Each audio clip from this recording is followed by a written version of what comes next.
Hello, my friend. Happy New Year, and welcome back to our video series here, in which we go through the ladder logic programming with examples. So, for now, we come today with a new lesson, which is very important and very exciting also.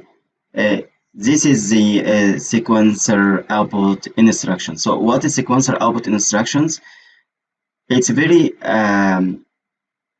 simple to say if we have a sequence of operating some outputs, and we have, for example, a, a series of equipment, and these equipments will work in sequence. Like, for example, I want to fill a series of tanks in sequence: tank A, tank B, tank C, and tank D.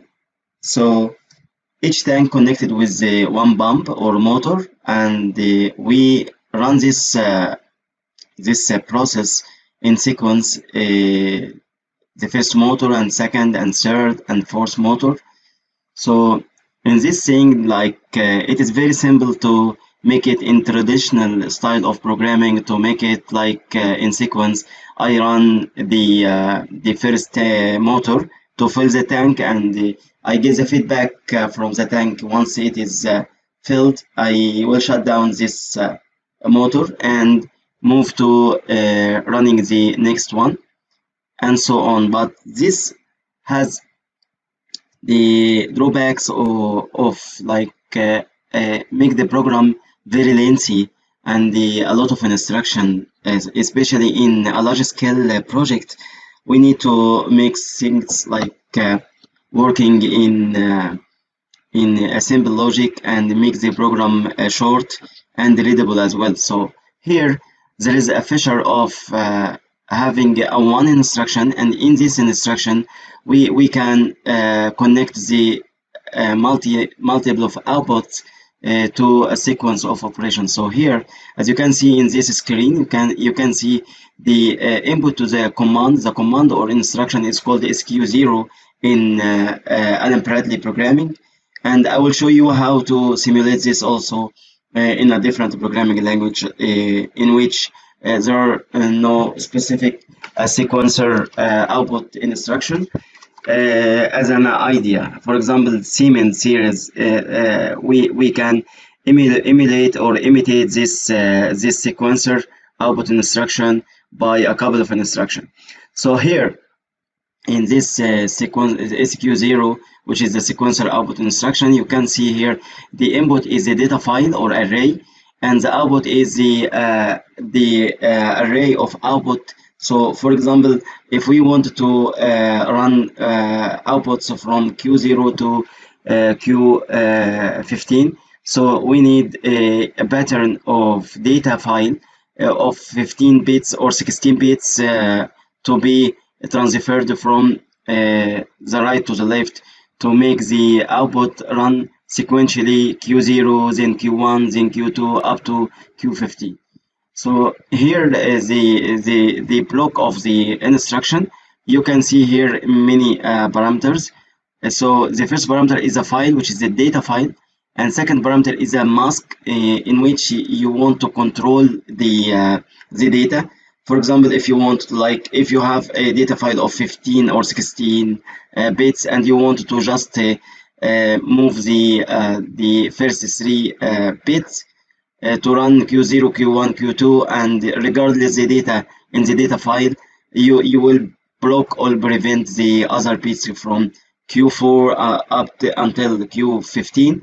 So you want to control this by using the mask to make it like 111 and 0000 up to the end of the data file.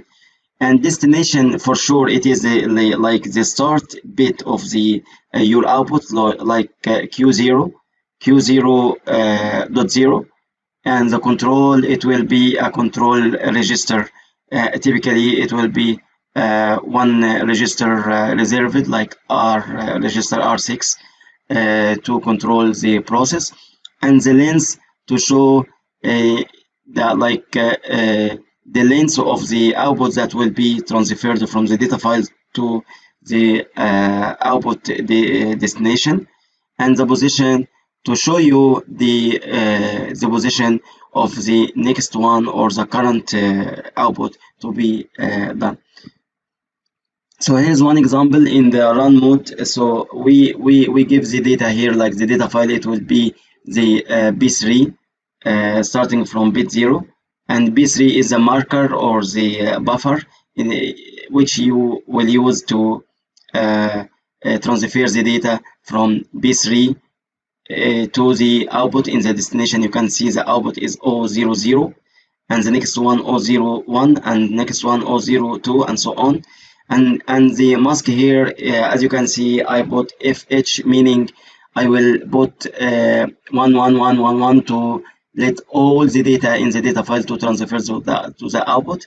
And the control, as I told you, this is one of the reserved control register, R6, and the length here I specify 4 bits for 4 output from Q00 to Q03. And for sure, this is the sample run here, showing you I have the start and stop, and I have sequencer enabled. I made one input to enable the sequencer to start the process of the SQ0 to move the data from B3 to the destination, which is starting from Q00 to Q03. So let's go and try to implement this in simulator. So here the simulator for Alan Bradley. So you can see here very simply I will put like here. This is the input to enable the sequencer, and also the sequencer. Let's move to the sequencer. It will be in the group of move and logic. So sorry for it is like this is the one. So calculation and move, program control. Yes, that's it. So this is the start of sequencer. Not this is the subroutine. So I want to move data here. Sorry about this.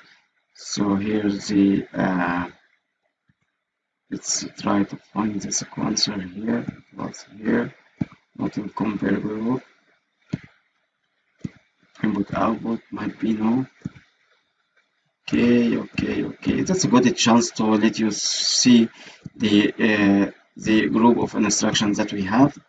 So this is compute for computation, and this is for move, like moving data from source to destination, and this is for the program control, and this is, yes, here it is. So this is a sequencer output, and here it is the sequencer load, and here is the sequencer compare. So I will use this one, which is the sequencer output SQ0. So I'm going to put here the controller here. It will be B3, like a marker, B3.